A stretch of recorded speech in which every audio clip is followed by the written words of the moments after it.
સમાચારમાં આગળ વાત કરીએ ભાવનગરની તો ભાવનગર લોકસભાની અપડેટ સામે આવી છે। ભાવનગર બોટાદ લોકસભાની મતગણતરી સરકારી એન્જિનિયરિંગ કોલેજ ખાતે યોજાઈ હતી। સવારે 8 કલાકે મતગણતરી શરૂ કરવામાં આવી હતી।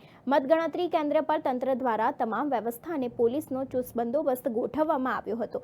ભાવનગર બોટાદ લોકસભા સીટ ઉપર ભાજપના ઉમેદવાર નીમુબેન બાંબણની જંગી લીડથી વિજેતા થતા તરફ આગળ આપ ઇન્ડિયા ગઠબંધનના ઉમેદવાર ઉમેશ મકવાણાને 2 લાખ જેટલા મત મળ્યા છે, જ્યારે ભાજપના નીમુબેનને પ્રતિસ્પર્ધી ઉમેદવાર કરતા 3,77,096 મત વધુ મળ્યા છે અને જીત નિશ્ચિત છે। ભાજપના ઉમેદવારની જીતને લઈને આગેવાનો અને કાર્યકર્તાઓમાં ભારે ઉત્સાહ જોવા મળી રહ્યો છે।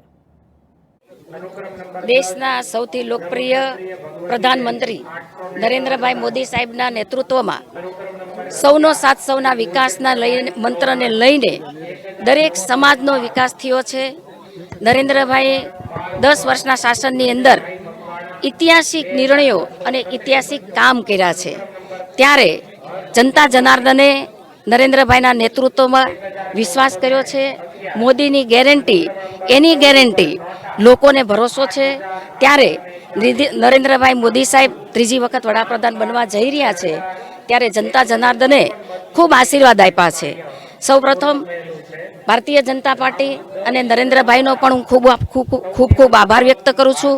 અમારું રાષ્ટ્રીય અધ્યક્ષ, અમારા પ્રદેશના અધ્યક્ષ અને અમારા ગુજરાતના મુખ્યમંત્રી ભૂપેન્દ્રભાઈ પટેલ સાહેબના નેતૃત્વની અંદર જે વિકાસ થયો છે, ત્યારે આ તકે એમનો પણ હું ખૂબ આભાર વ્યક્ત કરું છું।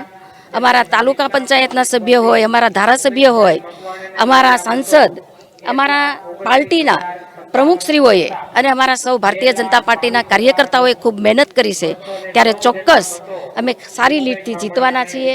કાર્યકર્તાઓનો પણ ખૂબ આભાર વ્યક્ત કરું છું અને ખાસ કરીને મતદારોનો પણ હું ખાસ એમનો વિશેષ આભાર વ્યક્ત કરું છું। નરેન્દ્રભાઈના નેતૃત્વની અંદર જે વિકાસના કામો થયા છે, ત્યારે નરેન્દ્રભાઈ ઉપર પણ વિશ્વાસ મતદારોએ મૂક્યો છે, ત્યારે વિકાસની ગતિ પૂરપાટ ચાલશે અને લોકોએ અમારા પર ભરોસો મૂક્યો છે, ત્યારે ચોક્કસ વિકાસના કામો અમે આગળ વધારશું।